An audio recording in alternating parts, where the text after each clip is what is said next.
सत्यनाम।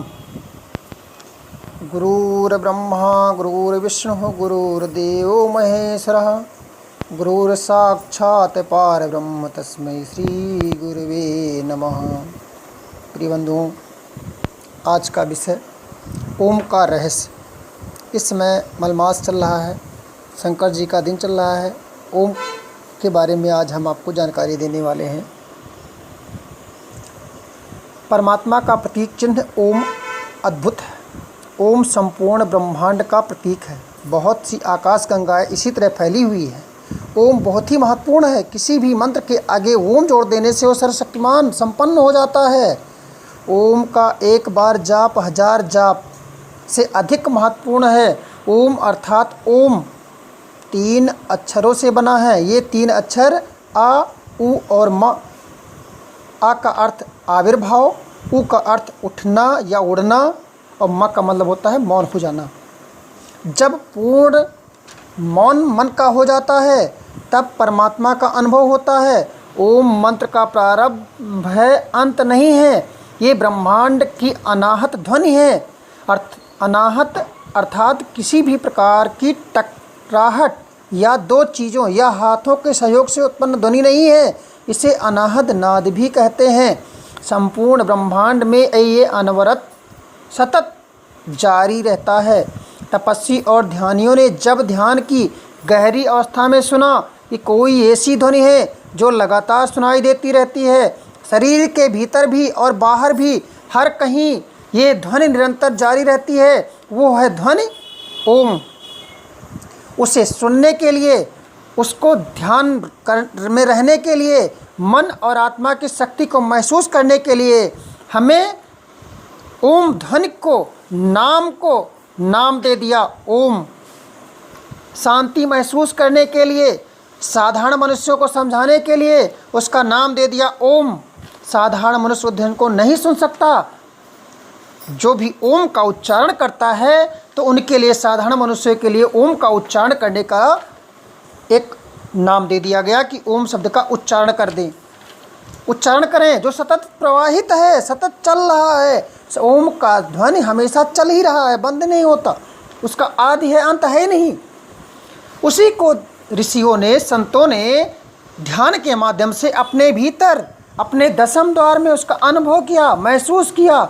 उसका विकास, ऊर्जा का विकास होना है। उस ध्वनि को सुनने के लिए पूर्ण मौन में रह कर के ध्यान में रहना जरूरी है। जो भी उस ध्वनि को सुनने लगता है वो परमात्मा से जुड़ने लगता है।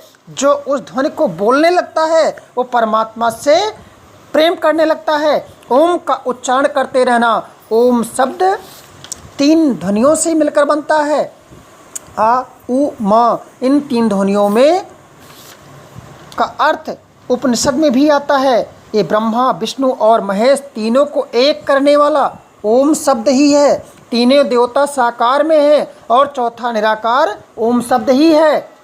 तंत्र योग में एकाक्षर मंत्रों का भी विशेष महत्व बताया गया है। ओम से निकलने वाली ध्वनि शरीर के सभी चक्रों और हार्मोन्स स्राव करने वाली ग्रंथियों से टकराती है जब, तो इन ग्रंथियों में स्राव को नियंत्रित करके बीमारियों को भी दूर भगाया जा सकता है। आजकल इस पर ओम पर शोध भी हो रहा है। प्रातःकाल उठ करके जो व्यक्ति पवित्र होकर के स्नान करके ओम का उच्चारण करता है, ओम ध्वनि का माला जप करता है, सुखासन में बैठकर, वज्रासन में बैठकर ध्यान करता है, ओम जप से मन को एकाग्र करने में उसको मदद मिलती है। उसकी दिल की धड़कन और रक्त की संचार व्यवस्थित हो जाता है, संतुलन में आ जाता है। इससे मानसिक बीमारियां दूर हो जाती हैं, काम करने की शक्ति बढ़ जाती है। ओम का उच्चारण करने वाला, सुनने वाला दोनों ही लाभान्वित होते हैं। ओम की ध्वनि मस्तिष्क, हृदय और रक्त पर अमृत की तरह आनंद की रसायन की वर्षा करने लगते हैं।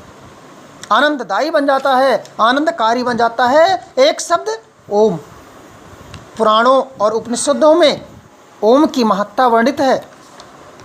कठोपनिषद में महर्षि यम नचिकेता को बताते हैं कि ईश्वर को कई नामों में से ओम को ही सर्वोच्च और प्रतिष्ठित नाम माना गया है। उपनिषदों में ब्रह्मा कहते हैं कि ओम के 3 अक्षर आ, उ और म ऋग्वेद, यजुर्वेद और सामवेद की ओर इंगित करते हैं। ओम बीजाक्षर मंत्र है। ओम बीजाक्षर तीनों वेदों का सार है। प्रश्नोपनिषद में महर्षि पिप्पलाद ने कहा था, ओम क्लेशों की औषधि है। ओम का अर्थ अनंत, असीम और श्रेष्ठ है। छांदोग्य उपनिषद के प्रथम खंड में बताया गया है कि ओम का उच्चारण करने वाला समृद्धशाली हो जाता है, भाग्यशाली हो जाता है। ओम का ध्यान करने वाला, उच्चारण करने वाला जीवन में हर सफलता प्राप्त कर लेता है। उसके जीवन में शक्ति का संचार हो जाता है, उसके जीवन में धन का लाभ हो जाता है, उसके जीवन में बीमारियां भाग जाती हैं।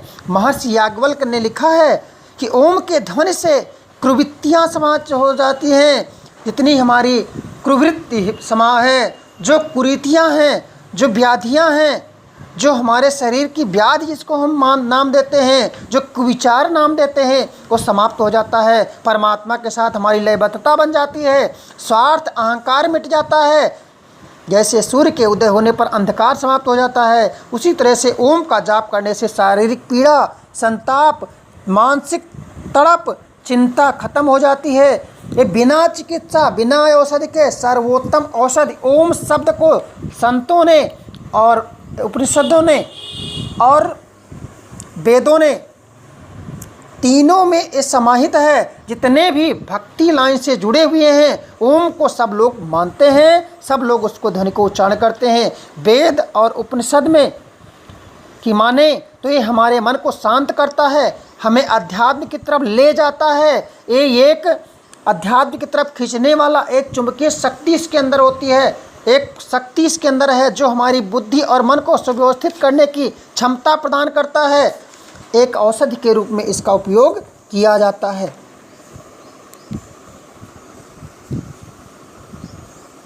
जब हम चिंतातुर हो जाते हैं, सोचते रहते हैं, सोच के अनुसार सपनावस्था में भी कुछ न कुछ देखना पड़ता है। सोच चिंता दो प्रकार की बन जाती है। एक का गुण परम ब्रह्म की प्राप्ति, दूसरे का गुण है भौतिकता। परमात्मा के बारे में जो सोच पैदा होती है वो चिंतन कहलाती है। भोग से संबंधित विचार मानव को चिंता में घसीटता है। चिंतन से आनंद की अनुभूति होती है और ये चिंता मानव को दुर्बल, रोगग्रस्त, खोखला बना डालती है।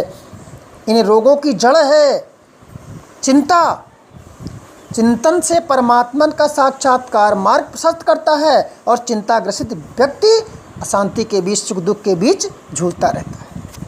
इसीलिए लिखा है संतों ने कि चिंता चिता बिंदु मात्र समाख्यता, चिंता धात सजीव कहा, चिता धात निर्जीव कहा। आपको चिंता का शिकार होने की जरूरत नहीं है। जरा सोचो तो सही, चिंता दरअसल है क्या? ये सिर्फ हानिकारक और विध्वंसात्मक मानसिक आदत है। आप चिंता की आदत के साथ पैदा नहीं हुए, आपने चिंता करना यहीं से सीखा। ये सीखी हुई आदत है और नज़रिए को बदल दीजिए, दृष्टि को बदल दीजिए। इसलिए चिंता को भी अपने दिमाग से बाहर निकाल सकते हैं, सीधी कार्रवाई कर सकते हैं, इसको बाहर निकाल सकते हैं। अगर चिंता करते रहते हैं, बार बार चिंता करेंगे तो आपको आर्थराइटिस हो जाएगा, ब्लड प्रेशर हो जाएगा, हृदय रोग हो जाएगा, अल्सर की बीमारी हो जाती है। ज़्यादातर आदमी कहता है चिंता के मारे मरा जा रहा हूँ, फिर भी चिंता करता है, हंसकर कहता है कि चिंता के कारण सचमुच कोई नहीं मरता, फिर भी बार बार वही गलती करता है, चिंता करता है, बीमार होता है, दवा कराता है, फिर परेशान होता है, फिर पैसा कहाँ से रहेगा? अपने दिल और दिमाग तथा पेट में जगह देते हो चिंता को, फिर इनको रोग ग्रसित बनाते हो। चिंता दिमाग, पेट को, दिल को, अपने अंगों को प्रभावित करते हो, आर्थराइटिस की बीमारी पैदा करते हो। चिंता की वजह से, चिंता से मुक्त होने के लिए, अपने दिमाग में हर दिन खाली करने के लिए हमें ओम का अभ्यास करना पड़ेगा। अतीत को भुलाने के लिए प्रयास करना पड़ेगा, ध्यान में रहना पड़ेगा। नया तरोताज़ा दिमाग में रखोगे तो चिंता धीरे धीरे कम हो जाएगी। जब चिंता की जगह आप ओम शब्द का, सतनाम का जप करेंगे, अध्यात्म की तरफ अपने मन को मोड़ेंगे, आध्यात्मिक किताबों को पढ़िए, तो चिंता आपकी स्वतः समाप्त हो जाएगी। आपका मन परमात्मा में लगने लगेगा और चिंता के लिए जगह नहीं बचेगी। आप जब धार्मिक कार्यों में अपना मन रुझान बढ़ाएंगे तो चिंता आपकी खत्म हो जाएगी और आपका मन धार्मिक प्रवृत्तियों में लग जाएगा और आप स्वस्थ और पारिवारिक सुख शांति में जीवन व्यतीत करेंगे। मन को शांति, सुकून पहुँचेगा, दिमाग आपका शांति, शीतलता महसूस करेगा, आप शांति में जीवन यापन करेंगे, आनंददायक जीवन व्यतीत करेंगे। कर न सके जो जन कल्याण, उस नर से अच्छा पाषाण। सत्यनाम आज का विषय इतना ही।